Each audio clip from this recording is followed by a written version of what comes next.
जी, तो शुरू करते हैं डैशिंग यूथ का एपिसोड नंबर 6, जहाँ एपिसोड 6 की स्टार्टिंग होती है और हम देखते हैं यू याओ को, जो कि अपने चालक के साथ बातें कर रही होती है। उसकी चालक उससे कहती है कि आपको वहाँ पे जाना चाहिए था, मतलब आप स्काई बियांग नहीं गई। आपको पता है ना, मो किंगशुआन और साथ में सफ़ेद बालों वाले देवता, वो दोनों लोग वहाँ पे गए हैं। तो जो वहाँ की मालकिन है वो देखकर गुस्सा होंगी कि आप वहाँ पे नहीं पहुँची।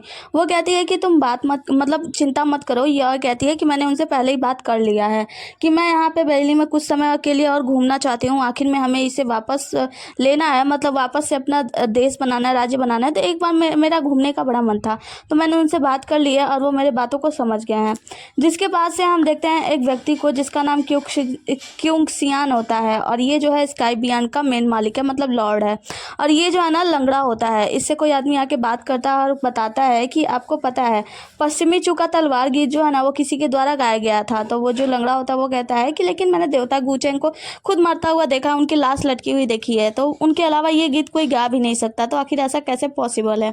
जिसके बाद से हम देखते हैं फिर से हमारी हीरोइन यू याओ को, जो कि अपने चालक के साथ होती है और जा रही होती है रास्ते में। तो कुछ सोच रही होती है, मतलब उसे कुछ याद आता है कि एक समय जब वो बेली से होकर गुजर रही थी तो एक स्त्री मिली थी जो कि वहाँ पे किसी की पूजा कर रही थी, और उसने पूछा था कि ये कौन है। तो उस स्त्री ने बताया था कि ये जो है यहाँ के राजा हुआ करते थे और हम लोग इनको बहुत मानते हैं। तो वो बताती है कि क्या ये आपके पति हैं। तो वो कहते हैं कि हाँ, ये मेरे पति हैं और ये मेरा बेटा है। 15 साल पहले जब लड़ाई हुई थी तो उस वक्त मेरे पति और बेटे की मौत हो गई। तो यहाँ पे जो हमारी हीरोइन यू याओ होती है, तो वो कहती है कि आपने कभी नहीं सोचा कि इस देश को यानी इस राज्य को दोबारा से बसाया जाए। अगर दोबारा से बसाया जाएगा तो फिर हमारा राज्य वापस आ जाएगा ना। तो वहाँ पर उस स्त्री ने जवाब दिया था कि क्या फ़ायदा, अगर हम दोबारा से बचा भी लेते हैं, दोबारा से इस राज्य को बसा भी देते हैं, तो फिर क्या मेरे पति और मेरे बेटे वापस आएंगे? नहीं, बल्कि इस बार जब उनको बसाने के लिए दोबारा लड़ाई होगी तो इसमें पता नहीं कितनी औरतें विधवा हो जाएंगी, कितनी औरतों के बच्चे मर जाएंगे, कितने बच्चे जो हैं वो अनाथ हो जाएंगे। तो इसके लिए लड़ाई से क्या ही मतलब, क्या हम लोग शांति से जीवन नहीं जी सकते? ये सारी चीज़ें याद करके जो युवा होती है वो बहुत ही ज़्यादा सैड हो रही होती है कि रियल में जब भी ये लड़ाई होती है एक देश को, मतलब किसी देश को बसाने के लिए या किसी देश को लूटने के लिए, उसमें कितने ही सारे निर्दोष लोग मारे जाते हैं। उसकी जो चालक होती है वो कहती है कि मैडम आप क्या सोच रही हैं। यू याओ कहती है कि 20 मील की दूरी पर जब हम वहाँ से निकलेंगे तो फिर हमें वो जगह मिलेगी जहाँ पे हम लालटेन फेस्टिवल को एंजॉय करने के लिए जा रहे हैं। मुझे ऐसा लगता है कि लोगों को अपना पुनर्निर्माण करने की नहीं, बल्कि आज की रात की तरह शांतिपूर्वक जीवन जीने का ज़रूरत है। मतलब लोग पता नहीं क्यों लड़ाई वड़ाई करके अपने जीवन में खलल डाल लेते हैं। हमें तो बस शांतिपूर्वक अपना जीवन जीना चाहिए। आगे हम चाचा बहन को देखते हैं जो कि शराब पीते हुए एक जगह जा रहे होते हैं। तो उनके पास एक लेटर आता है। ये लेटर होता है इनके पिता का, यानी कि हमारे हीरो बाइली के दादाजी का। उसमें लिखा होता है कि देवता गुचेंग के द्वारा जो तलवार गीत गाई गई थी, इसके बाद से पूरे अच्छी तरीके से निरीक्षण करो। और हाँ, जब हमारे बेली परिवार को नुकसान होने लगे तो तुम एक काम करना, पीछे हो जाना। मतलब इसके बारे में फिर कुछ पता लगाने की जरूरत नहीं है। जब बेली परिवार को नुकसान हो जाए तो पीछे हो जाना। जिसके बाद से वो कहता है कि ओके, और लेटर को अपने हाथ पे रखता है और फिर इशारा करता है। जो सांप उसका होता है ना, वो आता है और लेटर को खा के अंदर चला जाता है, मतलब मुंह में लेके अंदर चला जाता है। जिसके बाद से हम देखते हैं कि जो चाचा बहन होते हैं इनके पास इनकी बहन आती है, यानी हमारे हीरो बाइली की माँ। बाइली की माँ आती है तो कहती है कि क्या हुआ, लेटर पिताजी ने भेजा था ना। तो वो कहता है कि हाँ, और पिताजी ने ये कहा है कि इस गीत के बारे में, मतलब पश्चिमी चूका जो तलवार गीत है उसके बारे में सब कुछ पता लगाओ, और अगर कुछ मुश्किल आने लगे, मतलब हमारे परिवार को नुकसान हो, तो वहीं पे पीछे हट जाना। जिसके बाद से बाइली की माँ कहती है इसका मतलब ये है कि जो बाइली के दादाजी हैं वो बाइली को छोड़ देंगे। तो वो कहता है कि नहीं, तुम चिंता मत करो, तुम अच्छे से जानती हो ना मैं पिता की तरह नहीं हूँ, बल्कि मैं बहुत ही ज़्यादा अलग हूँ, और मैं जो हूँ ना बाइली का साथ हमेशा दूंगा, चाहे मेरी मृत्यु ही क्यों ना हो जाए, मैं अपने मृत्यु तक अपने भतीजे की जान बचाऊंगा। आगे हम बाइली को देखते हैं जो कि घर की छत पे बैठा हुआ शराब का सेवन कर रहा होता है और सोच रहा होता है कि शिकोंग चांगफेंग कैसा होगा और वो अभी क्या कर रहा होगा। ये सब सोच के वो थोड़ा उदास हो रहा होता है। आगे की सीन में हम देखते हैं शिकोंग चांगफेंग को, जो कि अपने घोड़े से सवार होकर कहीं जा रहा होता है, लेकिन अचानक से वो रास्ते में ही बेहोश हो जाता है, क्योंकि वो बहुत ही ज़्यादा उसके ऊपर जहर असर कर चुका है। अब यहाँ पे बेहोश हो जाता है। तो हम देखते हैं यहाँ पे एक आदमी आता है और इस आदमी का नाम होता है बेकाओ, जो कि ड्रग किंग के नाम से फेमस है। ड्रग किंग वही सैन बेकाओ है जिसके बारे में चाचा वेन ने बताया था। जिसके बाद से हम ड्रग किंग को देखते हैं जो कि हमारे मतलब शिकोंग चांगफेंग को लेकर कमरे में जाता है और उसे कुछ जड़ी बूटियां पिलाता है। जिसके बाद से हम देखते हैं कि जैसे शिकोंग चांगफेंग को होश आता है तो वो उससे पूछता है कि मुझे बताओ क्या तुम्हें मिस्टर वेन ने भेजा है, क्योंकि वही है जो कि 5 तरीके का ऐसा जहर किसी व्यक्ति के अंदर डाल सकता है। उसने तुम्हें ये जहर दिया और उसने ये योजना बनाई कि तुम मेरे पास आओगे और मैं तुम्हें बचाने के लिए ये जहर निकालूंगा, और जैसे ही मैं ये 5 तरीके का जहर निकालूंगा तुम्हारे शरीर के अंदर की जो सबसे भारी जहर है वो भड़क उठेगी, और उससे बचाने की मैं तुम्हारे लिए पूरी कोशिश करूंगा। यहाँ पे जो वेन होता है, वेन से वो कहता है कि वेन ऐसी वैसी चालें चलता रहता है, तो तुम्हें नहीं पता कि उसकी ये चाल मुझ पे काम नहीं करेगी। जिसके बाद से सिकोंग चांगफिंग मन में सोचता है कि चाचा वेन ने ये तो बताया ही नहीं था कि जब इनको पता चल जाए मेरी सच्चाई के बारे में तो मुझे क्या करना चाहिए। जिसके बाद से वो अपना दिमाग का इस्तेमाल करता है, कहता है कि माफ़ कीजिएगा, अगर आप मुझे ठीक नहीं करना चाहते तो मुझे यहाँ से चलना चाहिए। जिसके बाद से जो ड्रग किंग होते हैं वो कहता है कि तुम ऐसे कैसे जा सकते हो, तुम पहले मुझे सच्चाई बताओ। वो कहता है कि माफ़ कीजिए, मेरे पास इतने पैसे नहीं है कि मैं किसी से अपना इलाज कराऊं। मैंने कुछ जड़ी बूटियों की किताब पढ़ी जिसमें से मैंने कुछ जड़ी बूटियां लेकर खाई हैं। तो वो कहता है कि अच्छा, इसका मतलब ये है कि तुम्हें जड़ी बूटियों का कुछ तो सोच है, मतलब कुछ तो समझ है। वो कहता है कि हाँ, थोड़ी बहुत अपना इलाज करने के लिए मैंने इस्तेमाल किया था। जिसके बाद से ड्रग किंग कहता है तो ठीक है, तो तुम एक काम करो, मेरे शिष्य बन जाओ और इसके बदले में मैं तुम्हें ठीक कर दूंगा। वो कहता है कि शिष्य नहीं, मुझे नहीं मरना। वो कहता है कि अच्छा ठीक है, तो फिर सिर्फ 6 महीने के लिए, 6 महीने मेरे पास रहो, मैं तुम्हें अपना शिष्य बनाऊंगा, क्योंकि मुझे भी किसी शिष्य की ज़रूरत है जो कि मेरे मरने के बाद ड्रग किंग बन सके और यहाँ पे रह के मेरे इन सभी चीज़ों को संभाल सके। तो क्या तुम ऐसा करना चाहोगे? 6 महीने, सिर्फ 6 महीने के बाद हो सके तो तुम्हें और भी यहाँ रहने का मन हो, लेकिन उन 6 महीनों में मैं तुम्हें पूरी तरीके से ठीक कर दूंगा। जिसको मानकर सिकोंग चांगफिंग हाँ कर देता है, कहता है कि बिल्कुल। आगे की सीन में हम देखते हैं कि जो रुओ फेंग होता है वो अपनी गाड़ी से किंगडोंग के लिए निकल रहा होता है। रास्ते में कोई रोक लेता है तो गाड़ी वाला, मतलब उसका चालक, बताता है कि मालिक दरअसल बाहर लेई मेंसा है और वो आपसे मिलना चाहते हैं। तो लेई मेंसा कहता है कि हेलो रुओ फेंग, मैं यहाँ पे आ गया, मुझे पता था कि तुम किंगडोंग शहर जाने के लिए यही वाला रास्ता लोगे। मैं कितना ज़्यादा समझदार हूँ ना, देखो मैंने तुम्हें रास्ते में ही रोक लिया, मेरी भविष्यवाणी सच हुई, तो चलो मेरी तारीफ करो। रुओ फेंग कहता है कि आखिर तुम चाहते क्या हो, चलो आप बता दो। तो लेई मेंसा कहता है कि मैं भी तुम्हारे साथ जाना चाहता हूँ। आगे की सीन में हम बेली लुओ चेंग को देखते हैं, जिनसे उनका बेटा आकर बताता है कि पिताजी एक खबर है तियांकी शहर से। तो वो कहता है कि क्या? तो वो बताता है कि दरअसल तियांकिंग शहर के लिटिल मास्टर जो है ना, जो कि एक स्कूल एकेडमी में एडमिशन लेने वाले हैं, उनके तरफ से कोई खबर है। जिसके बाद से हम देखते हैं हमारे हीरो बाइली को, जो कि सोया होता है और दरवाजा अचानक से खुलता है तो वो उठ जाता है। फिर देखता है मेरे प्यारे पिताजी, प्लीज़ मुझे सोने दीजिए, और फिर सो जाता है। उसके पिताजी कहते हैं तुमने मुझसे कहा था कि तुम तलवारबाजी सीखना चाहते हो, तो चलो तुम्हारा अभ्यास का समय हो गया है। हमारा हीरो कहता है अभी मुझे सोने दीजिए, मैं बाद में जाऊँगा। जिसकी वजह से उसके पिता उसके पास आते हैं, उसके ऊपर थोड़ा थोड़ा करके पानी गिराने लगते हैं। बाइली नहीं उठा तो वो ढेर सारा पानी उसके मुंह पे ही गिरा देते हैं। कहते हैं अब उठोगे या फिर और ज़्यादा परेशान करोगे, और उसे खूब गुस्से में डांट वाट के वहाँ से निकल जाते हैं। बाइली को तो बहुत तेज से गुस्सा आ रही होती है, कह रहा होता है कि ये तो सोने भी नहीं देते। आगे की सीन में हम देखते हैं बाइली जो होता है वो आंगन में होता है, लेकिन वहाँ पे भी वो तैयार व्यार होकर सो ही रहा होता है। उसके पिताजी आते हैं, उसके तरफ तलवार को फेंक देते हैं, जिससे बाइली उस तलवार को रोक लेता है। तो उसके पिताजी कहते हैं कि तुम्हें यहाँ पे सीखने के लिए बुलाया गया और तुम यहाँ पे सो रहे हो। वो कहता है कि आप ये देख रहे हैं तलवार, ये कौन सी तलवार है? वो कहते हैं कि ये दिव्य तलवार है, मुझे अच्छे से पता है। वो कहता है कि इस तलवार को मैंने पाया है, मैंने लड़ाई की है, इसका मतलब ये है कि मैं सर्वोत्तम हूँ और मुझसे ज़्यादा अच्छा यहाँ पे कोई है नहीं टीचर, तो अब मुझे सिखाएगा कौन? वो कहता है कि मैं तुम्हें सिखाऊंगा। वो कहता है बिल्कुल नहीं, आपको पता है तियांकी शहर के जो तलवारबाज है वही नंबर 1 के तलवारबाज है, तो जब तक वहाँ से कोई शिक्षक नहीं आ जाता तो मेरे लिए एक अच्छे शिक्षक का मतलब इंतजाम कीजिए जो मुझे सिखा सके, तभी मैं सीखूंगा, वरना वहाँ से जाने लगता है। उसके पिताजी उसके ऊपर वार करते हैं तो वो उसका अपना बचाव करता है, जिससे हम देखते हैं कि उसके पिता जो होता है ना वो इस पर भारी पड़ते हैं, आखिर है तो बाप ना, बाप तो बाप ही होता है ना। जिसकी वजह से हम देखते हैं कि हमारा हीरो कहता है कि आपने मेरी तलवार ले ली। वो कहते हैं कि मैंने तुमसे कितनी बार कहा है कि जो अच्छा तलवारबाज है उसे अपने तलवार का ध्यान रहना चाहिए। जिसपे हमारा बाली होता है दोबारा अपना तलवार लेने के लिए झपटता है और उसके पिताजी उसके तलवार को फिर उसके म्यान में ही रख देते हैं। हमारा हीरो कहता है कि हाँ हाँ मैं समझ गया, आपको थोड़ा बहुत नॉलेज है तलवारबाजी की। जिसकी वजह से वो अपना तलवार बार बार खोल कर दिखा रहा होता है। उसके पिताजी कहते हैं कि इससे क्या मतलब, इसमें तो कोई वो भी नहीं है, मतलब कुछ दिखा ही नहीं रहा हो। जिसकी वजह से उसके पिताजी उसके तरफ हमला करते हैं और इधर से हमारा हीरो उनके और हमला करता है। जहाँ हम देखते हैं कि जो बाइली के पिताजी होते हैं ना उसका तलवार मार के दूर फेंक देते हैं और कहते हैं कि तुम्हें तो अपना तलवार संभालना भी नहीं आता, तो तुम अच्छे तलवारबाज कैसे हो। जिसकी वजह से उसके पिताजी एक वो दिखाते हैं कि कैसे मतलब एक तकनीक दिखाते हैं और बाइली के पीछे से जाते हैं और अपने तलवार को खोल के अचानक से चले जाते हैं। वो कहते हैं क्या हुआ? वो कहता है कि उसके पिता कहता है कि देखो ये वो तलवारबाजी है जिसमें अभी तुम्हें थोड़ी देर बाद पता चलेगा। थोड़ी देर बाद हम देखते हैं कि उसके पीछे जो पेड़ होता है उस पेड़ के जितने भी सूखे पत्ते होते हैं वो सारे टूटने लगते हैं। बाइली तो ये देख के आश्चर्यचकित हो जाता है, साथ ही वहाँ पे कुछ सैनिक होते हैं वो लोग भी देखते हैं तो आश्चर्यचकित हो जाते हैं कि उसके पिता इतने ज्यादा अच्छे तलवारबाज हैं। बाली बड़ा ही आश्चर्यचकित होकर ये दृश्य देख रहा होता है कि कैसे पेड़ से एक एक सूखे पत्ते गिर रहे हैं। जिसके बाद वो अपने पिता की तरफ मुड़ता है तो उसके पिता बताते हैं मेरे टीचर ने ये तकनीक सिखाई थी और इस तकनीक को सीखने के बाद ही तुम यहाँ से जा सकते हो। तुम्हें पता है इस तकनीक में हम सामने वाले को देखने भी नहीं देते, मतलब कि हम कर क्या रहे हैं, लेकिन सब कुछ खत्म हो जाता है। तो इसलिए यहाँ पे जो पुतला रखा हुआ है तुम्हें उसके गांठ को खोलना है और इस तकनीकी का इस्तेमाल करके उसके बाद से तुम इस आंगन से बाहर जा सकते हो और वहां से उसके पिता चले जाते हैं। आगे की सीन में हम देखते हैं लेई मेंसा को, जो रुओ फेंग के साथ होता है और सफेद कपड़े पहना होता है। यहाँ पे लेई मेंसा कहता है कि यार देखो मुझे ये सफेद कपड़े पहनना बिल्कुल भी पसंद नहीं है। रुओ फेंग बताता है कि मास्टर ने कहा है कि हम सज्जन व्यक्ति हैं तो सज्जन व्यक्तियों पे सफेद कपड़े ज़्यादा सूट करते हैं। लेमन सा कहता है कि देखो सफ़ेद कपड़ों की बात नहीं है, बात ही है ना कि सफ़ेद कपड़ों को धुलने में भी बहुत ज़्यादा परेशानी होती है। और देखो अगर सफ़ेद कपड़े मट्टी में सन जाएँ और गंदे हो जाएँ तो क्या इससे हम सज्जन व्यक्ति लगेंगे? बिल्कुल नहीं। इसीलिए मुझे सफ़ेद कपड़ों से नफरत है। सच बताऊँ तो सफ़ेद कपड़ों को धुलने में सच में बहुत कठिन होता है ना। रूफिंग कहता है कि मुझे पता था, वैसे मास्टर ने मुझे मना किया था कि तुम्हें अपने साथ ना लाऊं, लेकिन मैं तुम्हें अपने साथ लाया हूँ, वही बड़ी बात है। तो सफ़ेद कपड़े को पहनना निगलेक्ट नहीं कर सकते, मतलब मना नहीं कर सकते। जिसके बाद से हम देखते हैं चाचा वेंग को, जो कि अपने भाई के साथ यानी बाइली के पिता के साथ होते हैं। ये लोग गेम खेल रहे होते हैं तो चाचा वेंग कहते हैं कि मुझे पता है कि तुमने अपने बेटों को पीछे आंगन में क्यों फंसा रखा है, क्योंकि तुम्हें अच्छे से पता है कि यहाँ पे लिटिल मास्टर आने वाले हैं। तो उसके पिताजी यानी बाइली के पिताजी कहते हैं तुम्हें पता है कि वो जो लिटिल मास्टर है उनका बस यही पहचान ही है कि वो लिटिल मास्टर है।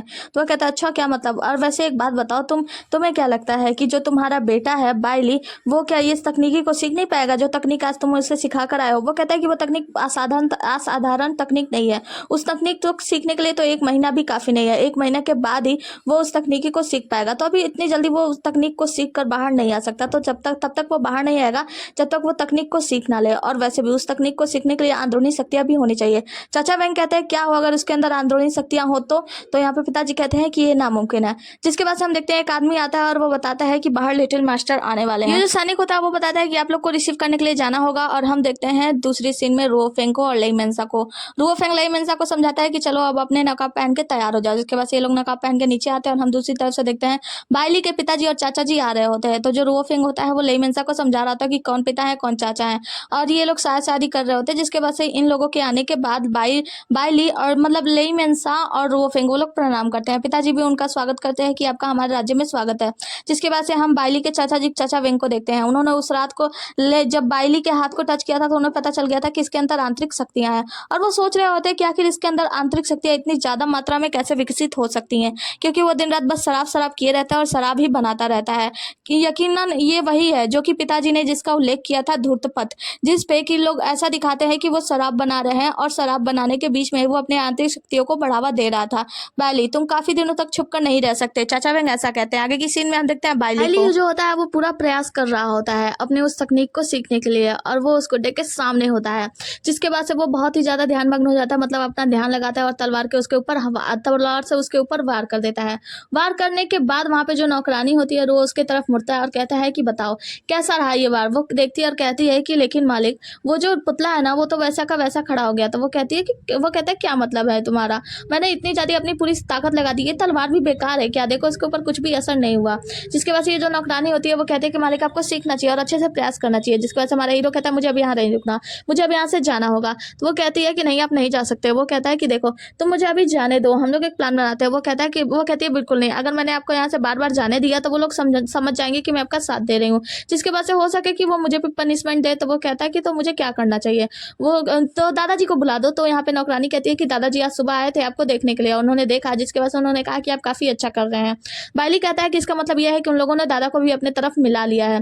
तो नौकरानी से पूछता है कि मुझे क्या करना चाहिए यहाँ से बाहर जाने के लिए। वो कहती है कि आप एक काम करो, या तो मुझे मार दो और मारकर यहाँ से निकल जाओ। तो वो कहता है कि अच्छा, और दूसरा, तो वो बताती है दूसरा चाल ये है कि आप ये चाल सीख लो, मतलब ये तकनीक सीख लो। जिसकी वजह से हमारा हीरो नौकरानी की तरफ बढ़ता है। तो नौकरानी सोचती है कि क्या ये मुझे मारेगा, मालिक आप क्या करने जा रहे हो। वो कहता है कि कुछ नहीं, और तलवार ले लेता है, कहता है कि मैं सीखूंगा, मैं फिर प्रयास करूंगा। इस सीन में हम बाइली के पिताजी को देखते हैं जो कि तियांकी शहर से आए दोनों दूतों का स्वागत करते हैं।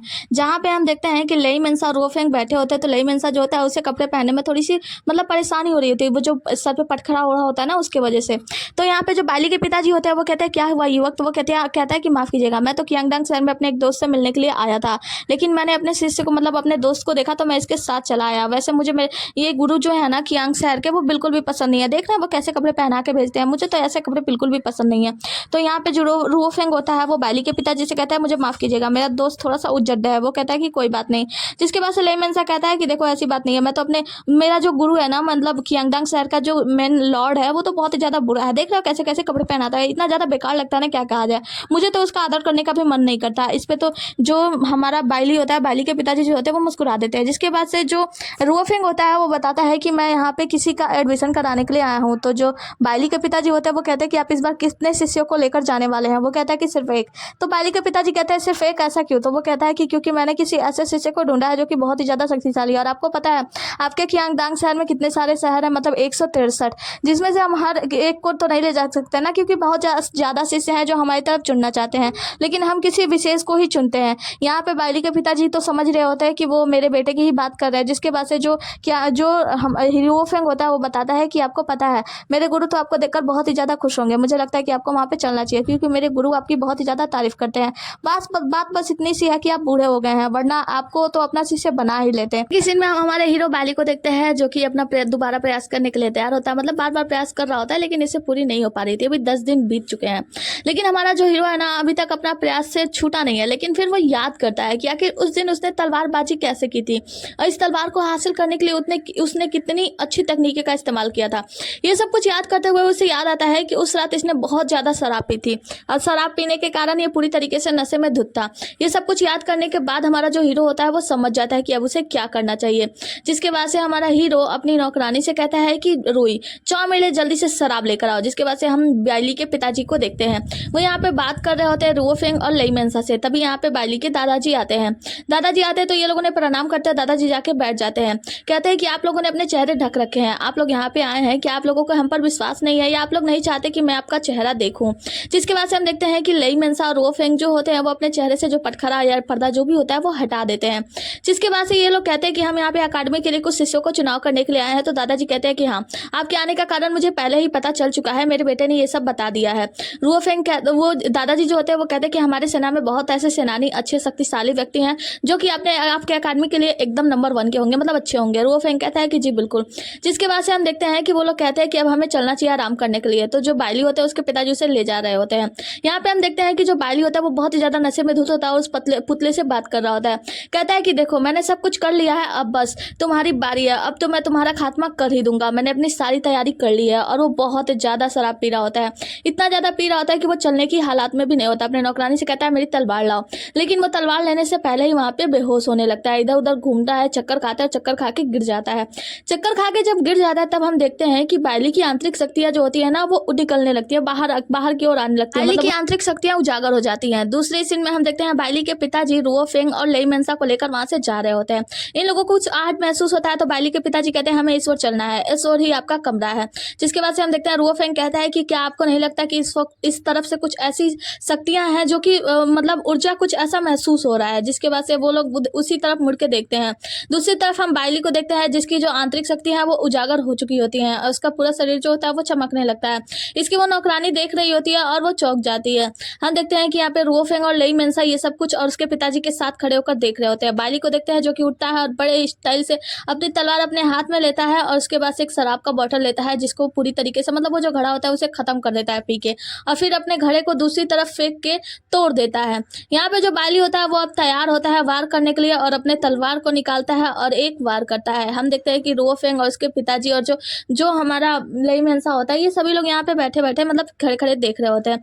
बाइली जैसे ही वार करता है उस जो पुतला होता है उसका, तो वो पुतले का जो होता है खंडन हो जाता है, मतलब टूट के बिखर जाता है वो पूरी तरीके से। रुओ फेंग ये सब देख के बहुत ज्यादा खुश होता है, कहता है कि फाइनली हम मिल गए, मैंने तुम्हें ढूंढ लिया। यहाँ पे जो उसके पिताजी होते हैं वो आश्चर्यचकित होते हैं कि 10 दिनों में उसने ये तकनीक कैसे सीख ली। यहाँ पे हम देखते हैं कि रुओ फेंग और लेई मेंसा जो होता है ये लोग अपने चेहरे से वो नकाब वकाब हटा देते हैं और देख के खुश होते हैं कि फाइनली बाइली हमें मिल गया। जिसके वजह से रुओ फेंग बाइली से पूछता है कि तुम कौन हो युवक, तुम तो बहुत ही ज्यादा अच्छी तकनीकी जानते हो। वो कहता है कि मेरा नाम बेली डोंग इतना कहना था कि वो बेहोश होने लगता है। यहाँ पे इसके पिताजी आते हैं और रोक लेते हैं। रुओ फेंग कहता है फाइनली मैंने तुम्हें ढूंढ लिया। आगे की सीन में वो वहां से चले जाता है। यहाँ पे जो बाइली होता है उसके पिताजी कहते हैं कि मैं तुम्हें छिपाने में नाकाम रहा और तुम्हारे बारे में पता चल गया। जिसके बाद से हम देखते हैं कि जो रुओ फेंग होता है वो लेई मेंसा के साथ वहां से चला जाता है। जो पिताजी होते हैं वो बाइली डोंगजुंग के पास होते हैं और नौकरानी से पूछ रहा होता है कि आखिर ये 10 दिनों में इतनी अच्छी तकनीकी कैसे सीख सकता है। और उसके वहां पे चाचा जी आते हैं यानी वेंग। चाचा वेंग कहते हैं कि तुम्हें पहले ही समझ जाना चाहिए था कि उसे तुम छिपा कर नहीं रख सकते।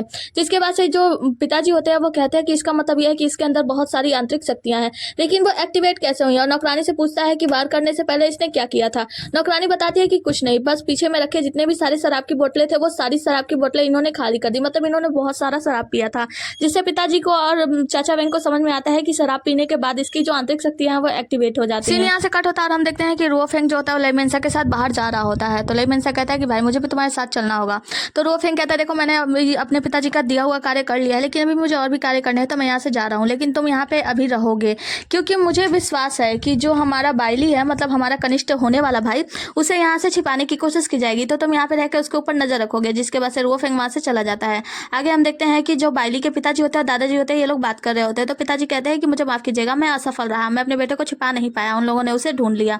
जिसके बाद से दादाजी कहते हैं कि इसका मतलब यह है कि वो लोग बस देखें एक नज़र और चले गए, है ना। तो वो बोलता है कि हाँ। तो वो कहता है कि जो महाराज हैं, मतलब महामहिम जो है, उन्होंने अपने सबसे प्रिय पुत्र को यहाँ पे जांच करने के लिए भेजा है और वहाँ पे बस देख कर ही चला गया। इसका मतलब ये है कि जो पश्चिमी चूका तलवार देवता है गुचेंग, उनके लिए उन्होंने मुझे जिम्मेदार नहीं ठहराया है।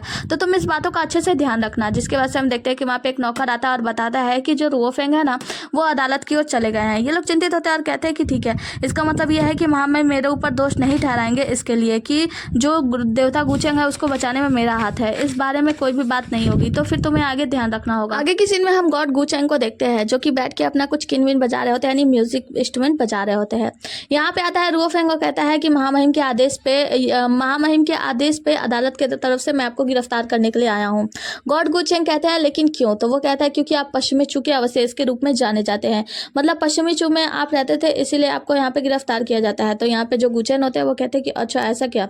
दूसरे इस सीन में हम देखते हैं कि जो बाइली के पिताजी होते हैं ना, वो बहुत सारे सैनिकों को लेकर तैयार होते हैं और ऐसा लगता है कि वो शायद अपने बेटे को या किसी को बचाने के लिए ऐसा कर रहे हैं।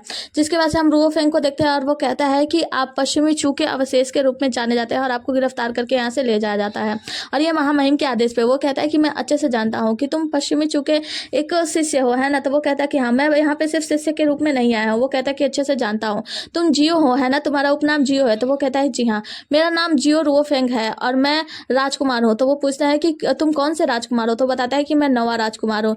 जिसके बाद से जो देवता गुचेंग होते हैं वो कहते हैं कि ठीक है, फिर अगर तुम ऐसा ही चाहते हो मुझे गिरफ्तार करना तो फिर कर सकते हो। उसके बाद से वो अपना जो म्यूजिक इंस्ट्रूमेंट होता है वहाँ से गायब कर देते हैं और कहते हैं कि चलो तैयार होते हैं और वो उसके ऊपर तलवार से वार करते हैं और यहाँ पे जो रुओफेंग होता है वो उनके तलवार को रोक रहा होता है, मतलब उनके वार को। जिसके बाद से गॉड गुचेंग कहते हैं कि क्या यही तुम्हारी तकनीक है? वो कहता है कि नहीं, मेरे गुरु ने इस तकनीक को सिखाया है जो कि दूसरे नंबर का सर्वश्रेष्ठ तलवारबाजी है और मैं इसमें पूरी तरीके से महारत हासिल नहीं कर पाया हूँ। हालांकि मैं इससे अच्छा एक तकनीक और जानता हूँ जो कि मैंने खुद सीखा है और ये तीसरे नंबर का सर्वश्रेष्ठ तलवारबाजी है। और उसके बाद से वो अपनी तलवारबाजी दिखाता है। गॉड गुचेंग जो होता है वो कहते हैं कि हाँ, बहुत गजब की है, मतलब अच्छी है, तो चलो अब आगे बढ़ाते हैं। जिसके बाद से रुओफेंग कहता है ठीक है, फिर मेरी तलवार संभालो और उसके ऊपर वार कर देता है, यानी गॉड गुचेंग की तरफ वार कर देता है। लेकिन गॉड गुचेंग जो होते हैं ना, वो तो नंबर 1 के तलवारबाज है, मतलब सर्वश्रेष्ठ तलवारबाज है ना, वो इसके वार से भी बच जाते हैं और कहते हैं कि हाँ, तुम्हारी तकनीकी तो सच में कमाल है। आगे की सीन में हम बाइली को देखते हैं जो कि सो रहा होता है और इसे अभी तक होश नहीं आया है और यहाँ पे उसके चाचा जो है वो बैठ के आराम से शराब पी रहे होते हैं। हम देखते हैं कि बाइली को थोड़ी देर बाद जब होश आता है तो चाचा में बोलते हैं कि और बताओ अच्छी नींद आई? वो कहता है कि हाँ चाचा, अच्छी नींद आई। जिसके बाद से हम देखते हैं कि वो कहता है कि चाचा मैं कितने समय से सो रहा था। तो चाचा भी कुछ बताते हैं। इससे पहले वहाँ पे लेई मेंसा आ जाता है, कहता है और मेरे दोस्त कैसे हो? वो कहता है लेई मेंसा तुम यहाँ पे? अरे हाँ रुको, मैं जब सोने वाला था, मतलब जब मुझे नींद आई थी उससे पहले मैं किसी से मिला था, उसने कहा था उसका नाम जियो है। तो चाचा मेंग बताते हैं कि हाँ, वो जियो रुओफेंग है जो कि नवा राजकुमार है और यहाँ पे तुमसे मिलने के लिए आया था। तो वो कहते हैं कि नहीं, वो मुझसे नहीं बल्कि मेरे गुरु से मिलने आया था, मेरे गुरु के लिए आया था, उसको मारने के लिए।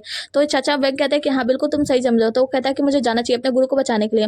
तो चाचा बैंक कहता है कि नहीं रुको, पहले तुमने माना तो तुम्हारा कोई गुरु भी है? तो वो कहता है कि हाँ चाचा मैं मानता हूँ, लेकिन मुझे अभी जाना होगा, इसके बदले में मैं आपको ढेर सारे शराब दूंगा। बहुत सारे शराबों का लालच देता है। चाचा बैंक नहीं मानते तो वो कहता है ठीक है, आप मेरी तलवार भी ले लेना। चाचा बैंक कहता है कि नहीं, मुझे तलवार नहीं चाहिए, मुझे तलवार का लालच नहीं है, एक काम करना, तुम मुझे जितने भी शराबों का उल्लेख किया ना उन सभी शराब को जरूर देना।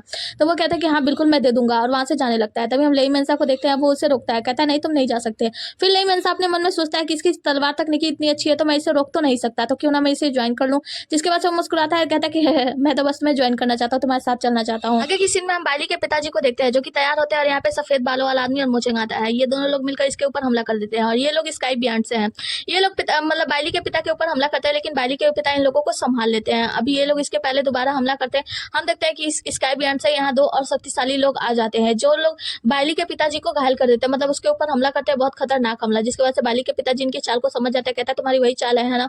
तो वो कहते हैं कि हाँ तुम बिल्कुल सही समझो। जिसके बाद से ये दोनों जो खतरनाक वाले मतलब बियॉन्ड से होते हैं ना, ये लोग कहते हैं कि बियॉन्ड स्काई से कि एक काम करो, मतलब सफेद बालों वाले देवता को, कि तुम लोग आगे आओ, हम लोग जाते हैं बाइली को पकड़ने के लिए। जिसके बाद से वो लोग वहां से चले जाते हैं, बाइली को नहीं यानी गुचेंग देवता गुचेंग को मारने के लिए जा रहे होते हैं। यहाँ पे जो पिताजी होते हैं वो अपना खून साफ करते हैं और यहाँ से ये जो 2 मतलब खतरनाक वाले होते हैं ना आइटम, खतरनाक वाले जो लड़ाकू होते हैं स्काई बियॉन्ड से, ये लोग यहाँ से उड़ के चले जाते हैं और सफेद बालों वाले देवता और जो गुचेंग होते हैं वो लोग सामने आते हैं बाइली के पिताजी से लड़ाई करने के लिए। आगे की सीन में हम देखते हैं कि रुओफेंग जमीन पे पड़ा होता है, मतलब देवता गुचेंग ने उसे हरा दिया। देवता गुचेंग कहते हैं कि तुम बहुत ही ज्यादा कमजोर हो मुझे वापस ले जाने के लिए। तो यहाँ पे रुओफेंग जो होता है वो मुस्कुराता जाता है। वुफेंग कहता है कि मुझे क्षमा करें, मैंने पता कर लिया है कि आप मुझसे बहुत ही ज़्यादा शक्तिशाली हैं और मैं बहुत ज़्यादा अहंकारी हो गया था, इसके लिए क्षमा चाहता हूँ। तो देवता गुचेंग कहते हैं कि तुम अभी भी जवान हो, जिसके लिए तुम्हें अहंकारी और शक्ति मतलब इतना ज़्यादा वो निडर तो होना ही चाहिए। वुफेंग कहता है कि देवता गुचेंग देखो, मैं तो हार गया हूँ, लेकिन आप अच्छी तरीके से जानते हैं बहुत सारे लोग हैं जो आपके ऊपर हमला करेंगे और आपको जान से मारने की कोशिश करेंगे। देवता वुफेंग कहता है कि देखो, मैं बैली के लिए कोई खतरा नहीं हूँ, क्योंकि बस मैं एक साधारण सा व्यक्ति बनकर यहाँ पे रह रहा हूँ और मैंने अभी तक किसी को खतरा भी नहीं पहुंचाया है। और बस मैं चाहता हूँ कि मेरा जो तकनीकी है और मैंने जो तलवार मार्शल आर्ट पे हासिल किया है, वो सारा आधिपत्य जो है अपने शिष्यों को देकर फिर यहाँ से आराम से चला जाऊंगा। अभी ये लोग बातें कर रहे होते तभी यहाँ पे कुछ की आवाज आती है और देवता गुचेंग कहते हैं कौन है वहाँ। तो वहाँ पे यही दोनों स्काई बियॉन्ड के जो शैतान होते हैं वो आते हैं सामने, और जो टकला होता है वो बताता है कि मैं वूफा हूँ और दूसरा जो होता है वो बताता है कि मैं वूफेंग हूँ। ये दोनों अपना परिचय देते हैं। इनके परिचय देने के साथ ही एपिसोड यहीं पे खत्म हो जाता है। मिलते हैं अगले एपिसोड में, तब तक के लिए बने रहिए हमारे साथ। Tata bye bye, take care. और हाँ, वीडियो में कमेंट करना बिल्कुल ना भूलना, वीडियो को लाइक भी कर देना और सब्सक्राइब कर देना अगर नए हो तो, और लाइक करना बिल्कुल मत भूलना, प्लीज लाइक कर देना। आपका एक लाइक ना मुझे बहुत ही ज्यादा मोटिवेशन देता है। और नेक्स्ट पार्ट के लिए कमेंट कर देना। और साथ ही अगर आपको इसमें कौन सा हीरो अच्छा लग रहा है ये तो बताओ पहले। मैंने तो सोच लिया है, पहले तुम बताओ फिर मैं बताती हूँ।